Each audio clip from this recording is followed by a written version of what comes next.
Welcome back to the Running Wine Mom podcast. I'm your host, Samantha Selinsky, aka the Running Wine Mom. Today we have a special guest who is not only a talented comedian, but also a hilarious and relatable voice for parents everywhere.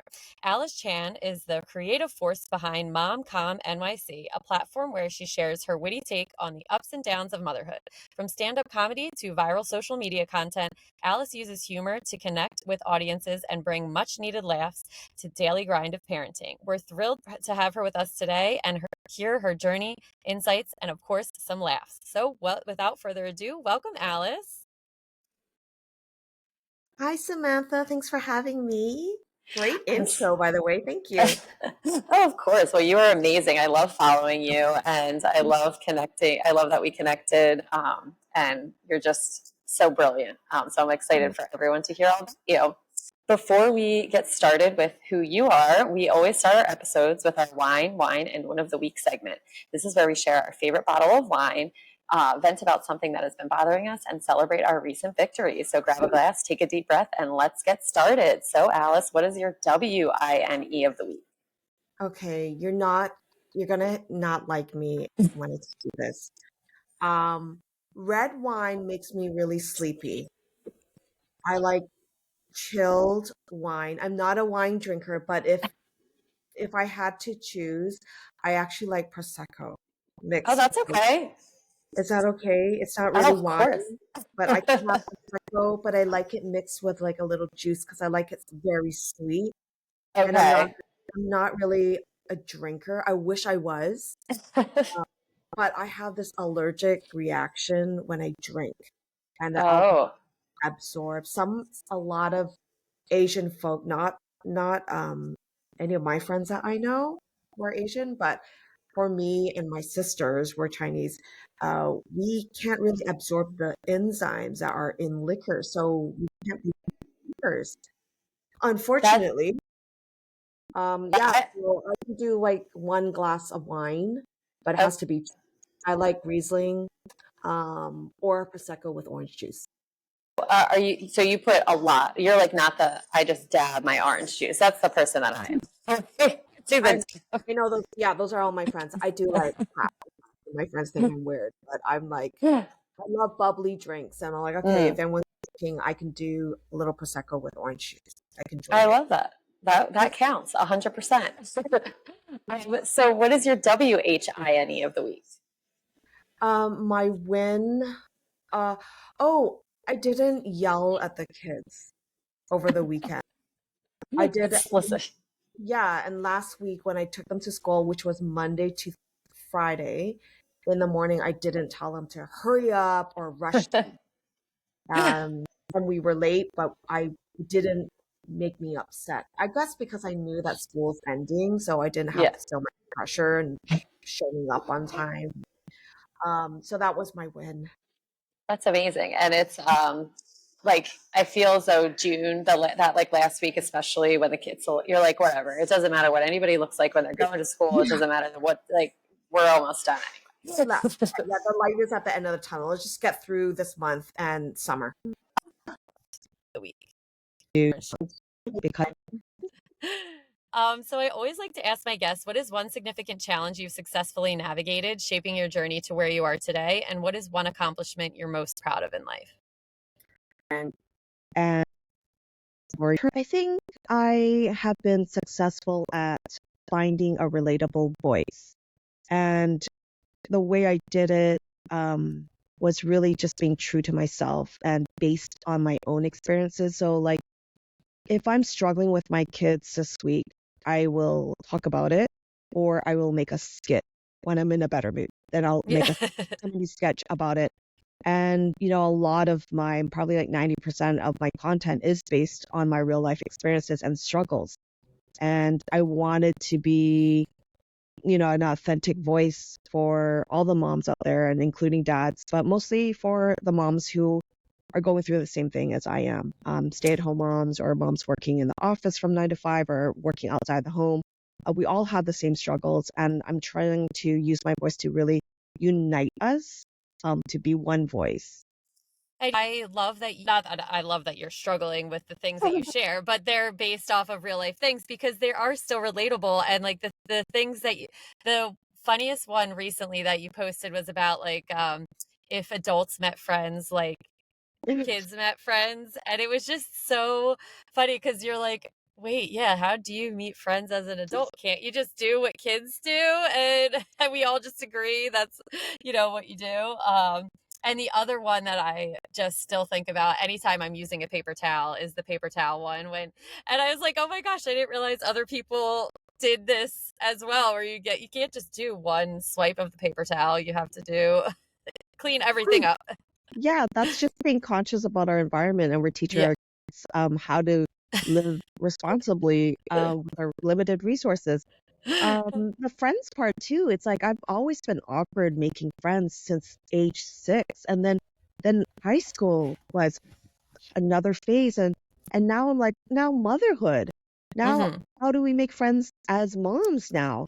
Yeah. And I saw my 2 kids. We were at the beach. They just went up to these other 2 boys, and the first thing they asked was like, "What school do you go to?"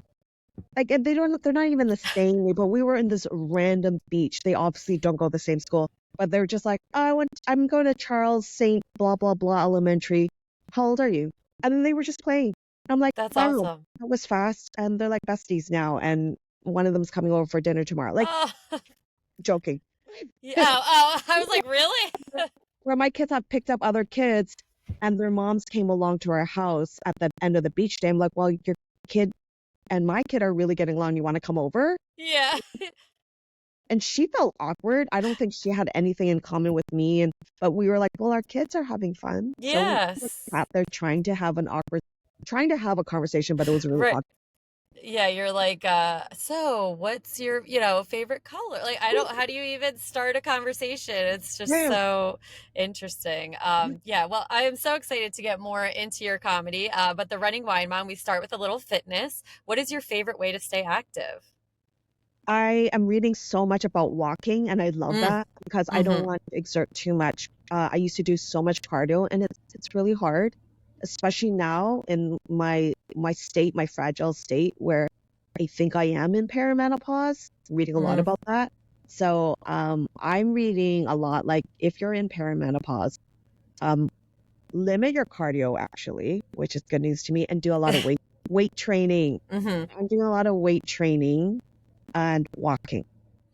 Yeah, and walking, I always say, so many of my guests are like, oh, I only walk. And I'm like, no, it's literally the best thing for you. And my grandmom is 87 and I think she still does, but I mean, until at least a couple years ago, she was up every morning in the mall walking for 30 minutes. She would walk and she's in great, I mean, you would never know she's 87 and I think it's a lot because of walking. It is. It is. Yeah. I mean, everywhere whatever I'm reading, it's like walking is the best. Like brisk walking, or even like walking after dinner has so many benefits for your brain, your And your mental, digestion your too. digestion, and I I love that because I'm like, Yeah. okay, now I don't have to like run a marathon. Perfect. That's great. Great. Don't need Um, to do s- so how does maintaining your routine contribute to your motivation and understanding between mental health and physical fitness? I think it's very important that you physically feel good. And, sometimes I eat junk food. I have a blueberry pie in the fridge waiting for me. But Love everything that. in moderation. I don't like, saying 100% no to things. I have my coffee, but also balance it out. Like if I put it this way, when you work out, you never regret working out. Yeah, for Never regret sure. doing that bike ride or the walk or, doing the aerobics class or the yoga class. So I think when I'm in great physical, like it releases endorphins. So obviously I'll feel great. Um, and I'll have more energy. And then when I have more energy, I better with my kids. I'm more Right. patient. And I think it also leads to better creative thinking. And when I'm kind of stuck in a rut, it's usually because I've been stagnant physically. Yeah, I agree. It gets the juices flowing and the brain And going. right? Like it kind of makes sense. Your blood is flowing. Your every Yeah. we're like going, right? Everything's working again, it's Yeah. your body and your mind asleep. Right. You gotta keep moving, never Hmm. stop moving. Yeah. Yeah. So let's get a little into parenthood. Tell us about your family. Oh, I have a husband, which I don't know at all on my ground because he is not on social media and he despises social media. And my two boys who are 10 and 7. Oh, And we also have a dog and a guinea pig. So yeah. we're done. It's funny you say that your husband hates social media because my husband is pretty similar with like he has it and he'll randomly post like once a year, but and I'm like I feel like it's always like one person in the relationship is like all about social media and the other person is like I don't want anything to do with it. I Yes. don't And care for it at I kind of and I respect him for that all. Mhm. because I think social media is really junk food for the brain. And Mhm. I admit sometimes I'm on it. I'm like, why am I scrolling? What am I looking Mhm. for? And it's like I don't want to do it in front of my kids because I'm telling them limit their screen time. And I know we get dopamine kicks out of it. And that's similar to being a drug addict. Right. I have to watch myself. I know that I'm scrolling at nights. Like I woke up at 1:30 last night and I'm scrolling on my phone. Mhm. And in my head I'm like, why am I doing this? I know it's bad for me. It's So like an automatic response. You're just literally, like, "Oh, let me pick up my phone." yeah, yeah. So I do need to work on that and I love that my husband's not on it. I think it's for us, I think it's important because, we use it for community connection and it's a great way to promote what you're selling and your services. Mhm. So yeah, I just have to limit the 1 in the morning scrolling. It's hard for sure. What do you think you were least prepared for in parenthood? The sleep. I mean, people talked about it, but I had no idea. Yes. People would joke about, I'm like, okay, make sure you do this, and they would give me all these tips. Obviously, all those tips kind of like just didn't even absorb, and I Right. didn't know what to do. And I read books on sleep training. I tried sleep training, and then we tried co-sleeping, and I heard that's not good. And now we co-sleep, and the kids are big. Like, Oh, I I'm love like, that. I want to preserve as much time with them when they're still like in that cuddly mode. And like my Mhm. girl still wants to co-sleep. I'm like, wow, really? Because most 8-year-olds are already like, no thanks. I don't want to be Right. my mom and dad. Um, so the sleep is better now.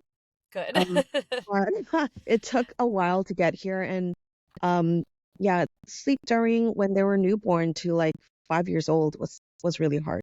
It is, and I again I really agree with that because you hear people say like, "Yeah, you don't really sleep," and you're like, "Well, I mean, like I've stayed up till 2 a.m. and then got to Yeah, work at like in time," I went to work. and you're like, "Wait, no, this is very, very, very different."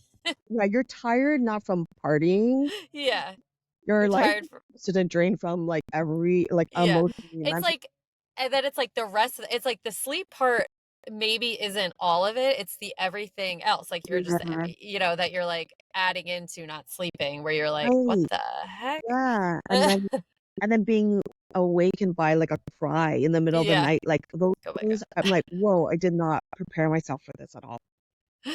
god. So what do you think your parenting style is? I love these questions, Samantha. I think I read a lot about conscious parenting Mhm. and a lot about just trying to be the conscious parent. And I grew up, I'm a Gen Xer, right? And I have immigrant parents who believed in all they did was work because they had Mhm. to.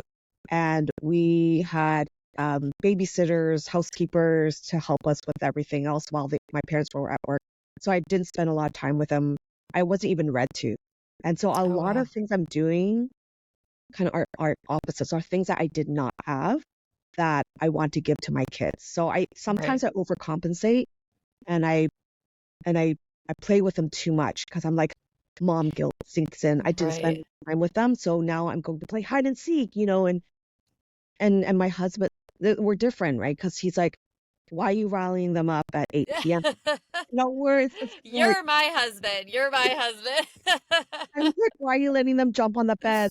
Or like, why are you going out for a night at 9 p.m. You know how Yeah. dangerous it is, and but I feel like I want to just be a kid with my kids, Mhm. be as silly as possible. I want them to understand that you can be goofy and silly, let your guard down, but also connection. I think at the end of the day, I want to know if I connected with my kid, Mhm. either through play or through just affection or just Right. listening to them. And you're really getting so much from that too, like, everything you didn't get from your parents, even though you're doing it for your kids, like, you're getting that back too in so many Mm, ways it that, like is. yeah, so that's Honestly, I feel like it's healing my inner child when I right. do, you know, do that and I see the benefits and I see Yeah. like when I validate their emotions when they're upset. It really does work. It really Yeah. cleanses you. And so I'm like, this is the way to do it. It's Yeah. It's important, and kids need that, they deserve that, and you're doing a great job with it. So besides conscious parenting, what is one piece of advice you'd give other parents? I think just be really silly with your kids. Let them see your silly side, playful side. Because I think we all have our inner child, and as adults, society wants us, or we feel the pressure to feel like we need to be so composed and well mannered and well spoken.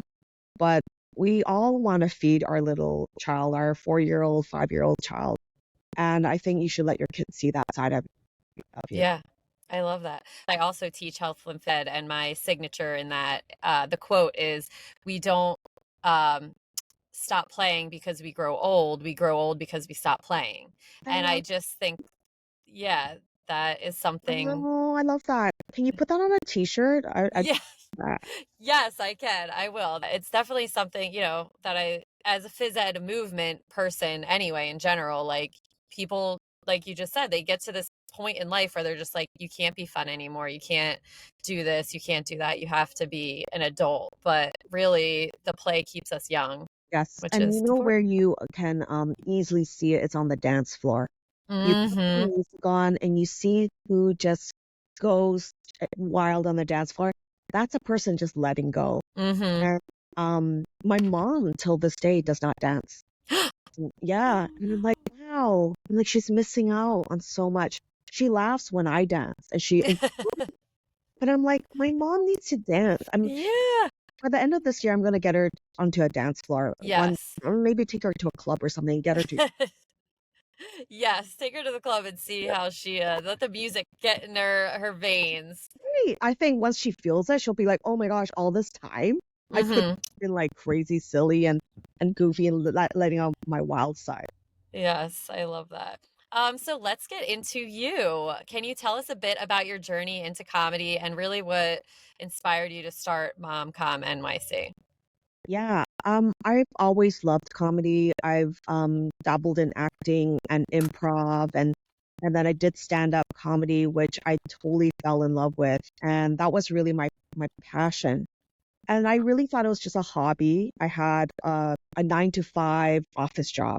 And so after that, I would go to a bar and do open mics and maybe get a show here and there, like a gig.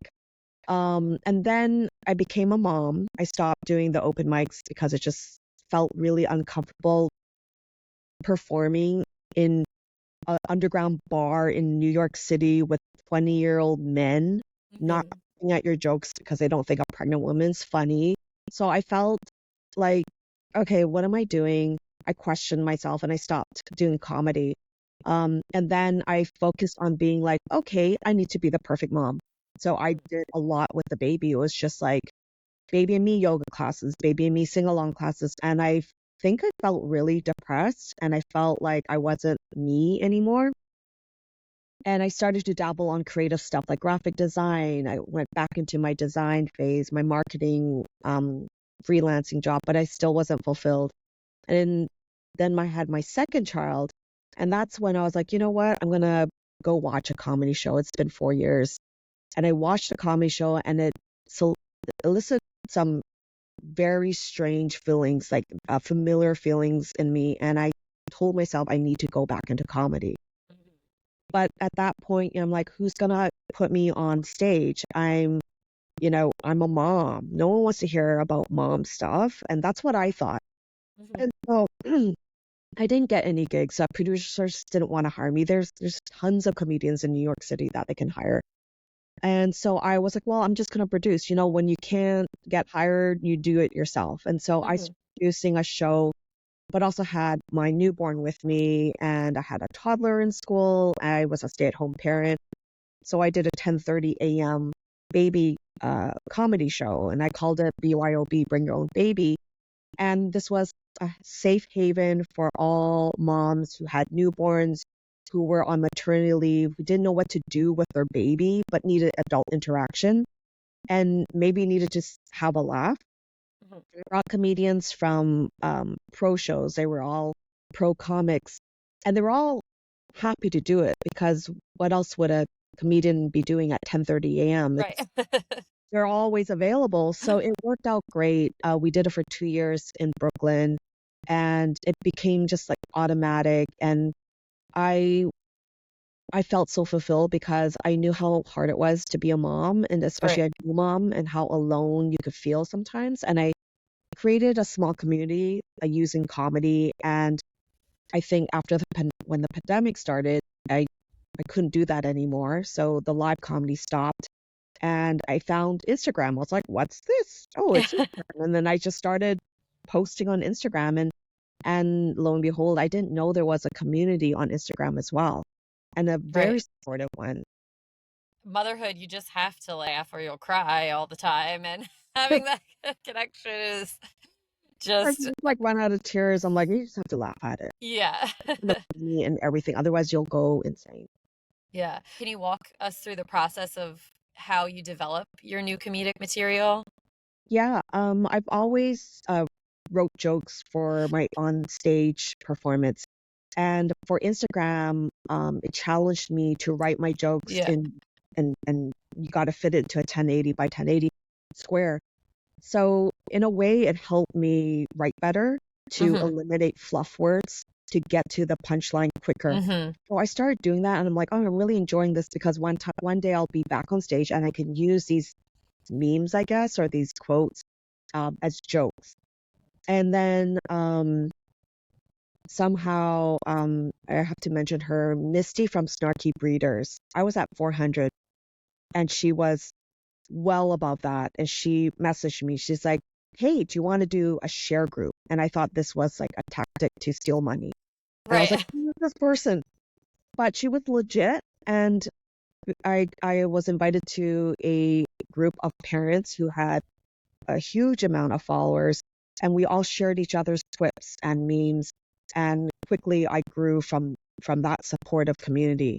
And then Scary Mommy noticed me and asked me if I could, provide them with memes or videos. And then that's when I started to work with them. And really, it was just me being true to myself. It's like, what do I want to talk about? What do I want to relate uh, to other moms with? And what struggles did I have? Like, oh, yesterday I was mad at my husband because he couldn't find something. I'm going to do a skit about that. And then Yeah. it's therapeutic. And then I'm like, I'm not annoyed anymore. That's great. So you're, getting all of it. You're getting your therapy and you're helping everyone else too. They don't know that. Free therapy. And I'm like, oh, I'm saving a lot of money. So it's been about 4 years that you've been growing the Instagram part of it. How in that phase, your kids have been in very different phases in 4 years, which to an adult maybe isn't a lot, but to a kid it's huge. So how has their growing kind of influenced you to grow around being a comedian or just to kind of take what they do into your comedy? Yeah. Well, in the beginning, it was a lot about jokes about not getting sleep Hmm. and picky eating. And so, like, a lot of baby and tantrums. And so there was a lot of jokes about tantrums, and like who had a biggest tantrum, me or my baby today, or like um, I I joked a lot about how moms had to wake up at every hour of the night, but dads didn't, and so there was a lot of that. Or like the messy mom, disoriented mom because I'm taking care of two kids and my husband comes from work. So now it's changed to like my kid is talking about the birds and the bees. What do I do? Yes. Or, my kid, I said, I love you at school. And he goes, can you leave? Like, so now it's like kind of more like tween kind of Hmm. um, content. But also, I have my 7-year-old who's still my cuddly baby, Hmm. and he will say the funniest things. And so I also have that aspect. So I Right. feel like I'm in a very sweet spot right now where they're physically very dependent, but also they still need me around. Hmm. They still want to play with me. So a lot of the content is really watching them. Like, for instance, like making friends. I saw how they made friends. I'm like, that's a great, that inspired me to do a skit on making friends.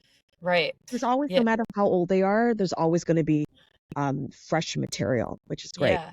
And I love that perspective too, because I find that I think a lot of people have the most problems with the like preteen, teens, and just like trying to figure out who they are as kids. And I teach 7th through 12th grade. So I see them like, every day with being up and down hormonally and just, all of that. So the comedy is needed in that area because the parents are like, my kid Right. hates me. What do I do? So Right. you got plenty of comedy to I go. feel like it's more necessary. And, a Yeah. couple of years ago, I was like, what am I going to do? My kids are growing older.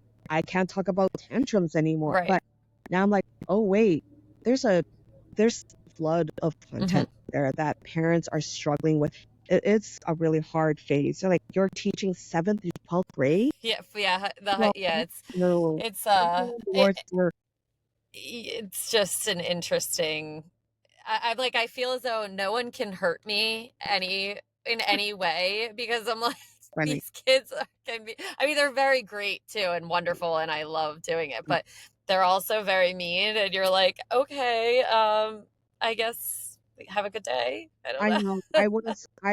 I wasn't the mean kid, but I saw the mean kids from 7th to 12th grade. Yeah. And a lot of times I'm like, I can't believe you just said that to the substitute teacher or to our Yeah. teacher. Like, how can you Yeah. do that? So I don't know how you do it. So Ugh, it's difficult, but I am summer now. So now I'm like summer Sam is here, and that's why you need a summer as a teacher to kind of refresh and restart. So who are some of your comedic inspirations? well, the classic, I love Jerry Seinfeld because he can turn anything into like a 45-minute satire and just be funny. Right. Jim Gaffigan, I love his clean humor. He always talks about food and parenting of 5 kids. Like, he's just really funny. I like Ali Wong. I think Oh she's yeah, she's really great. raw and she's not afraid to speak her mind. And even in front of her mother-in-law, she'll like say stuff, and I'm like, wow, that's brave. And yeah, there's uh Bill Burr. I don't always like his content, but I love the way he crafts his material, and it's Yeah. scripted. He goes on stage just with bullet points and he just riffs. And I'm just like, you know, We've seen him a few times and have he's you? just, yeah, It, live is so amazing. I'm on Netflix only, but he's yeah. really, yeah. He's funny.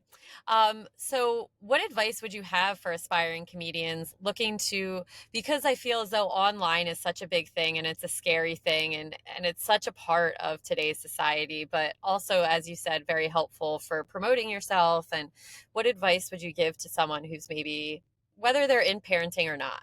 Yeah. No, I think that's a great question. I think online comedy, if it does seem scary, but it's not as scary as live comedy because you can edit out Mm-hmm. anything and you can put it out there if you want or not put it out, and you could take it down if you don't like it. And so I was in the morning, I was actually going through my feed. I'm like, oh my gosh, I can't believe I did this a year ago. Cringe, like, and I just deleted it. Yeah, Or you're I would like, see some videos. I'm like, this has very low engagement. This obviously sucks. right. And I didn't like how I sounded here. I don't think I sounded authentic, so I deleted. So I think comedy, you have to put yourself out there Mm-hmm. and keep putting yourself out there until you find your voice, and you'll know it, you'll feel it, and you'll be like, oh, I'm really proud of this. And you could tell because you're like, I'll watch it I mean, Yeah, the ones that people probably don't know this, but the ones that I think are really funny and authentic, I'll watch it and I'll be like, oh, so good, Alice. But and there are, I love that. yeah, and that's how you can tell like you did a good job. But there are some that are so cringy. I'm like, ew, Alice, ew, you know. And so, but the wonderful thing about online comedy is you can edit or take it down if you don't like it. So Right. don't be scared. Put it out there. If you don't put it out there, you won't know. And it's an exercise. It's a workout muscle. The more you do it, the better you'll get at it. And I think you have to have some of the cringy stuff out there too that you like just like doing it just to be like, okay, this didn't work or Yeah, maybe it does. You never know. Like you it know, sometimes you're like, what? This did work? Like yeah, I maybe exactly. Sometimes I'm like, you know what? I'm gonna do this, and it takes like 20 seconds. Some reels have taken like a day, and it flops. yeah. And Oh then my gosh. some are like 20 seconds, but I but it related to somebody and it connected. So as long as you're creating a connection, just just keep at it. Right. Like you said, Samantha, like if you think it's cringy, put it out there, and it's up to you if you want to keep it up there or you want to take it down. Yeah, that's so true. That's great advice. And the other thing that I did want to say at the Create Her event, the crowd was obviously a little smaller than what like you've performed in, but like your energy and your jokes were just it was so amazing to watch you do it for like a a very intimate crowd there, and I just thought like that was something that I was so admirable to just because I'm like I feel like if I would feel so nervous being around such a like a smaller group rather than a bigger group for some reason, even though the bigger group seems like it would be more intimidating, but the smaller group is more intimate. And I mean, you were just performing as though it was in front of like a million people, which I just loved so much about you to give that out there to people, which Oh was my really God, cool to watch. Samantha, that was did so much to my ego right now because like 7 people there. Yeah. Thanks for being the one. No, I was like, I know, I didn't want to say, I was like, it's very so, like, it was very, because it was the end, and I feel It like was a lot like, of people left. and I was like, wait, I think there's 11. Wait, one Yeah. person just walked. My mind was like, okay, that person's walking away. Wait, where's that person going? Okay, this person's paying attention, but she's on her phone. Like, Right. and I was told there was going to be a bunch of people, and at the end of the show, they were like, a lot of people heard you. Don't worry, there was a PA system, but they weren't allowed to leave their booths. So at the Oh, creator event, I don't know for some people who have wasn't weren't there are all these booths, and the show was really for the influencers and for content creators and for the people at the booths, the vendors, but they weren't allowed to leave the booths, which oh no. so they were listening while they were like just at the booth. Um, it it was like you said a lot more intimidating to do it with a smaller crowd versus 100 because when you have like hundreds of people or even like a million, like you said, Yeah. you get drowned with the voices, right? Like people, you could have 50 people laughing and Right. 2,000 people not laughing, but all you hear is laughter. With Right. with less than that, you're like really looking at every individual person, and it gets to your head. You're like, why is this person not laughing? Why did that person just walk away? Right. You know? Well, honestly, I am glad that you were thinking that because not I mean not that you were like not glad that you were, but I was as I was watching you, I'm literally like this woman, like how is she just doing this so naturally? And I'm like I would just be doing the same things that you said in your mind, but it's uh but you were, and nobody would have known. Oh, Nobody thank you. nobody would have known Thank you. that at all. I was very nervous. I was very aware, and I was counting everybody and looking at everyone's facial expressions, and that sometimes will let me know what to do next. Or like, Yeah. well, let's drop that other joke. It's too scripted. People need crowd work right now to get their attention. And then I started to do more crowd work because I'm like, these standard jokes aren't gonna hit with Right. Yeah. And you crowd. yeah, and that was a great thing too. Again, so cool to hear what you were doing in your mind of like switching up things that you maybe thought were going to go and then didn't, which is very talented. A lot of people can't do that. Thank you. So what are your personal goals for maybe the next 5 years besides creating teen and tween content? Where do you hope MomCom NYC goes? Okay, I'm gonna manifest, Samantha. Love it. I'm just gonna say I want my husband to quit his job. Uh, I wanna be the one who is the breadwinner by doing tours, comedy shows, and I wanna bring my family with me, and I wanna stay in nice hotels, not the ones that I feel like I'm gonna get murdered at one of them, which I've done, And I wanna be doing what I love and having my family with me while doing that. I love that. And I hope that comes true very much for you. And manifesting, I'm all Thank into that. And it's you got to be very specific. So you are being you. very specific with all of your stuff. So I think it's going to come true for you for Oh, sure. thank you. I appreciate So you do have a tour coming up. Can you tell everyone a little bit about that? Yeah, thanks for asking. It starts off in Florida, my first time in Florida without my kids and not heading to Orlando Disney World. So Hmm. I'll be in Tampa starting July 17th and then Naples July 18th. I have no clue what the scene is in Florida in terms of comedy. And then on my way I'll have August free, and that's going to be visiting my folks in Canada, Vancouver, Canada, with my sister, my cousins, and I grew up Oh, there, so my fun. hometown. Awesome. Bringing my kids there, and then September, California, the Bay Area, San Diego, doing more shows, and then coming back to the East Coast, DC, Boston in October. That's amazing. So this is just do you have like a publicist? Is that how you get booked? Or do you just do it? I'm just generally curious about that. So originally, before this before July 17th, um, which is kind of like my official mini tour, Mm-hmm. I was cold calling clubs, asking, "Hey, can I perform? Can I perform?" And send them everything. And out of 10 clubs, one will say sure. Right.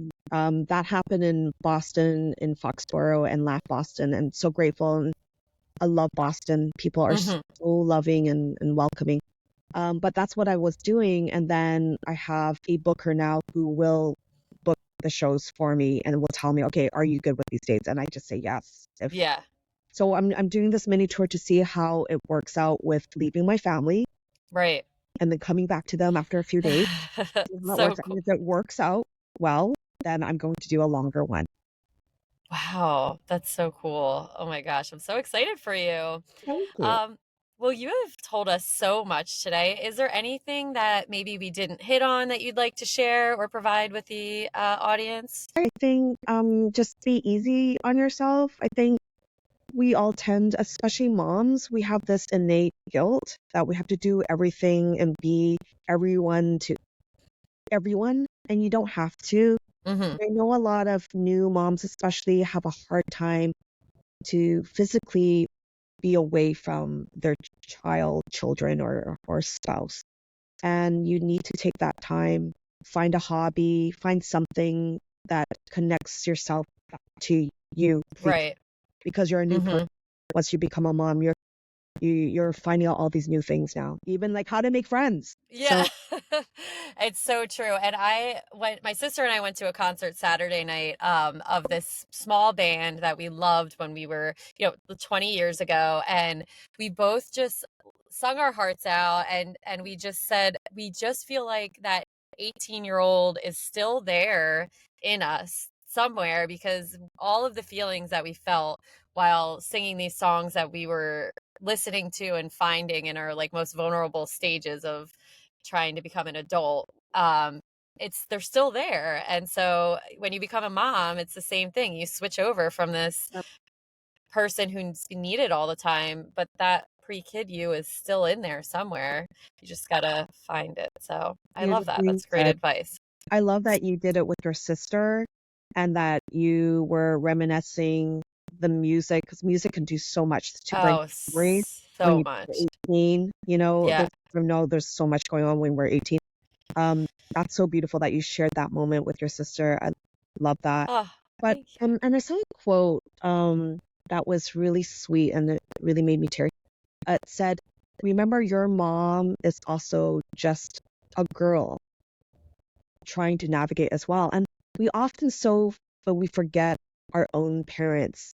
They're still, you know, my mom is you. still living her live for the first time. Yeah. And sometimes we forget, like our kids might forget about that. But Yeah. We're just people. We yeah, we don't know what the heck we're doing either. I I still don't know what I'm doing. No, I still don't. I know, even though we're supposed to have all the answers. And that's one of the things, that I appreciate. And I'm sure most people do with their parents as you get older, because you're like, wait, how did you even figure out how to do that? And I thought you just knew I and you was like, oh, didn't. when we were kids, I was like, my mom knows everything. And now I'm like, Yeah, well, she didn't know. She was she just didn't. wing it.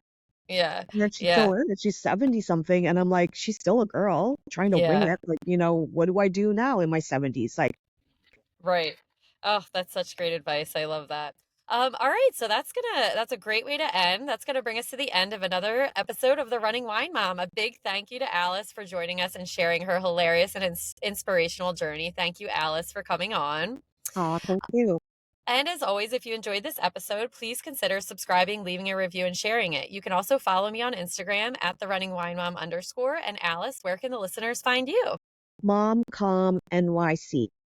Awesome. And I will link all of that. So thank you so much for joining us today. Remember, you are strong, you are capable, and you are all amazing. Until next time, keep running, keep laughing, keep sipping, and keep embracing the joy of motherhood. Cheers, and I will be back next Tuesday.